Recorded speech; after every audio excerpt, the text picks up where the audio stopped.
இன்னும் வண்டி ஓட்டுறேன். எங்க அப்பா வந்தா வண்டி ஓட்டுவாரு. அப்படியே ஸ்மூத்தா போகும். நீ என்ன லபக்கு லபக்கு லபக்கு லபக்கு லபக்கு லபக்கு இப்படி வண்டி ஓட்ட தெரியாத மாதிரி இப்படி பிரேக் அடிச்சுட்டு பாரு. ஸோ வண்டியில வர்றதுக்கே எனக்கு டென்ஷன் ஆகுது. உங்க கூட அம்மன் நம்ம நடந்தே போயிருந்துருக்கோம். உங்க கூட வந்தோம் பாரு. எத்தனை தடவை தான் சொல்றது இப்ப பிரேக் அடிக்காது. இவ்வளவு வயசாச்சு, 7 கழுத வயசாச்சு. வண்டி ஓட்ட தெரியுது அவனுக்குலாம். இதுக்கு நானே வண்டி ஓட்டி இருந்திருக்கலாம். நீயும் வண்டி ஓட்டுறதும். மாமா என்ன மாமா பண்ற? வா மாமா. நீ நல்லா ஓட்டுவ.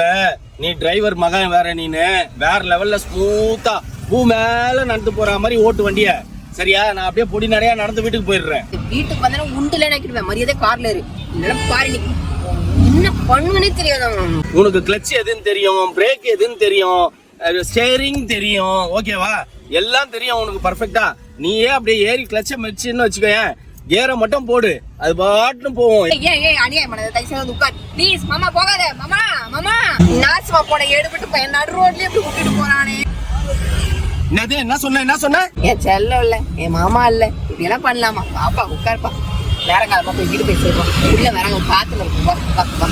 இல்ல அவ்வளவுதான். நாங்கெல்லாம் யாரு? வேற மாதிரி ஆயிடும். பார்த்து பத்திரமா இரு. அவ்வளவுதான்.